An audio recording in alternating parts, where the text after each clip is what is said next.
మనం మాట్లాడుకోవాల్సింది నిజాలే మాట్లాడుకుందాం. అబద్ధాలు అయితే మనం ఎప్పుడు కూడా మనం వద్దు. కానీ అమరావతి మన నా వాయిస్ వినపడుతుందా? లక్ష్మీకాంత్ గారు, ఇక్కడ ప్రశ్న విన్నారు మీరు. గత ప్రభుత్వంలో ఏదైతే పరిస్థితులు బాగాలేదు, మాకు సపోర్ట్ చేయలేదని నమ్మారు కాబట్టే ప్రజలు ఆ ప్రభుత్వాన్ని దింపేశారు, మీ ప్రభుత్వానికి అవకాశం ఇచ్చారు. మీ ప్రభుత్వానికి అవకాశం ఇచ్చినా కూడా గత ప్రభుత్వాన్ని సంవత్సరం అయిపోయినా కూడా మీరు దుమ్మెత్తిపోస్తామంటే ఎలా? ఇప్పుడు మీరు ఏ నిర్ణయాలు తీసుకుంటున్నారు? మీరు తీసుకున్న నిర్ణయాలు ఏంటి? మీరు తీసుకునే నిర్ణయాల వలన ఎంతవరకు ప్రజలకు న్యాయం జరుగుతుంది అనేది కదా చూడాలి. మీరు ఆ 30,000 మంది గతంలో ఇచ్చిన రైతులకి ఎంతవరకు న్యాయం చేస్తున్నారు? ఇప్పుడు ల్యాండ్ పూలింగ్ ఏంటి అది చూసుకోవాలి కదా. గతంలో ఇచ్చింది 29,000 మంది అండి. అదే ఇప్పుడు 29,000 30,000 కాకపోతే ఇప్పుడు మళ్ళీ వాళ్ళకి న్యాయం చేస్తున్నారా అనేది చూడాలి. కానీ ఇప్పుడు మీరు గత ప్రభుత్వాన్ని నిందిస్తూ ఎంతకాలం గడుపుతారు ముందుకి? మేము నిందించట్లేదండి, వాళ్ళు చేసిన తప్పిదాన్ని మేము ప్రశ్నిస్తున్నాం. వాళ్ళు చేసినవి మనకులు అట్లాంటి కాదు. రైతుల పక్షాన మీకు తెలియదా సార్ ఎంతమంది ఆత్మహత్యలు చేసుకున్నారు వాళ్ళ రోజున అమరావతి రైతులు? కానీ ఎంతమంది ఆడవాళ్ళ కడుపుల మీద తన్నారు. ఇన్ని తెలిసిన మీరు వాళ్ళకి లక్ష్మీకాంత్ గారు ఇన్ని తెలిసిన మీరు వాళ్ళకి న్యాయం చేయాలి కదా ముందు, ఆ తర్వాత కదా మళ్ళీ ల్యాండ్ పూలింగ్ చేయాలి. ముందెందుకు ల్యాండ్ పూలింగ్కే ముందుకెళ్తున్నారు? అంటే మీరు జనసేన ప్రకారం అయితే దీన్ని ఆపారని అయితే వస్తుంది బయట టాక్. కానీ కూటమి ప్రభుత్వం ఉన్న టీడీపీ సర్కార్ చంద్రబాబు ఎందుకు ముందడుగు వేస్తున్నారు? సార్ నేను అందుకనే అంటున్నాను, నేను పూర్తిగా చెప్పనండి. చెప్పండి. క్యాబినెట్ మీటింగ్ అనేది ఈ ప్రభుత్వం వచ్చిన తర్వాత ఇప్పుడు వరకు దాదాపు 20 నుంచి 25 సార్లు కూర్చొని మాట్లాడుకుంటున్నారు, చర్చించుకుంటున్న విషయాలు. గత ప్రభుత్వం మాదిరి వాళ్ళ టైం కుదిరినప్పుడు క్యాబినెట్ మీటింగ్లు పెట్టుకోవడం అయితే జరగట్లేదు. మీరు మొన్న కూడా చూసింది కూడా క్యాబినెట్ మీటింగ్ అంటే 2 నెలలు 3 నెలలు తేడా పెట్టుకున్న క్యాబినెట్ మీటింగ్. ఇట్లాంటివన్నీ ఏంటంటే చాలా చిన్న చిన్న విషయాలు సార్. వాళ్ళ పక్షాన వాళ్ళకి ఎటువంటి న్యాయం చేయాలి? ఇప్పుడు వాళ్ళకైతే ఇల్లు నిర్మిస్తామన్నాము, దానికి త్వరగా వాళ్ళ ఇంట్లో కుటుంబాల్లో వాళ్ళకైతే ఉద్యోగ అవకాశాలు కల్పిస్తా ఉన్నాము.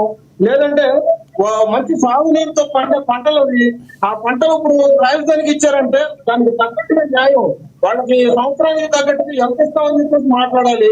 ఇట్లాంటివన్నీ చర్చలు చాలా ఉన్నాయి సార్. ఇప్పుడు ఏదో మనం డిబేట్ లో కూర్చొని 1 గంట 2 గంటలు కూర్చొని మనం ప్రశ్నించుకొని మనం జవాబులు చెప్పుకున్నంత మాత్రమే సమస్య పరిష్కారం అయిపోతుంది కదా. అమరావతి అవుతుంది సార్. ఇప్పుడు కూడా మీరు ఒక విషయం చూసారో లేదో, మీ మధ్య నేను డిబేట్ లో కూర్చుంటే అమరావతి రైతుల పక్షాన ఏదో ఒక ఊర్లో దండలు వేసుకుంటూ వెళ్తున్నాడు. అక్కడ నేను దండలు వేసుకుంటూ వెళ్ళిన తర్వాత మీరు బాలకోట గారికి ఐడియా ఉన్నట్టుంది.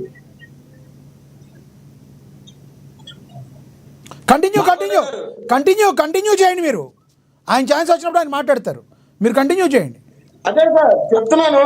ఇట్లాగా దండోరాలు చీకట్లో పెట్టి మొత్తం అమరావతి రైతుల మధ్య చిచ్చు పెట్టి ఇద్దామని చెప్పేసి అనుకుంటే మాత్రం అది కరెక్ట్ కాదు. ఇక్కడ కూటమి ప్రభుత్వం సమన్యాయం అనేది రైతుల పక్షాలు ఎప్పుడు చేస్తుంది.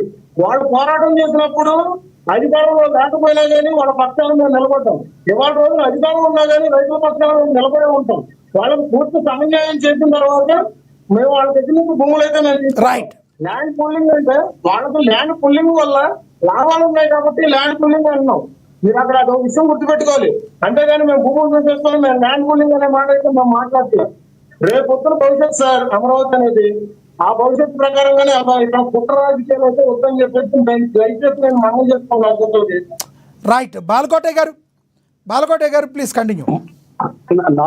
నాగ్ గారు 3 అంశాలు చెప్తాను. ఒకటి, మోహన్ రెడ్డి గారికి ధన్యవాదాలు. నా పోరాటాన్ని గుర్తించి బాలకోట లాంటి కూడా న్యాయం జరిగితే బాగుండు అని అన్న ఆయన అభిప్రాయాన్ని కూడా కృతజ్ఞతలు. నిజానికి ఏంటంటేనండి, కుంతీదేవికి 5 బిడ్డలండి పాండవులు: ధర్మరాజు, భీముడు, అర్జునుడు, నకుల, సహదేవులు. కుంతీదేవికి 5 అన్నం పెట్టేది. నలుగురికి అన్నం పెట్టి ఒకరిని ఎండబెట్టేది కాదు, లేదా 3 అన్నం పెట్టి 2 ఎండబెట్టేది కాదు. ప్రభుత్వాలు గుర్తించాలి కొన్ని అంశాలను. గుర్తించినప్పుడు మనం చేయగలిగింది ఏం లేదు. కాకపోతే మా వరకు వచ్చేసరికనే మేము ఈ రాజధాని లేకుండా పోతే రాష్ట్రానికి మళ్ళీ రాజధాని కష్టాలు వస్తాయి. రాష్ట్ర విభజన జరిగిన దగ్గర నుంచి, ఆంధ్ర రాష్ట్రం ఏర్పడిన దగ్గర నుంచి రాజధాని కోసం ఊరూరా తిరగాల్సిన పరిస్థితికి వచ్చిందని ఆ రైతుల ఆవేదనల కన్నీళ్లు చూస్తే మా జీవితాలను కూడా పణం పెట్టి మా ఆర్థిక పరిస్థితిని విధ్వంసం చేసుకొని ప్రభుత్వం యొక్క కోప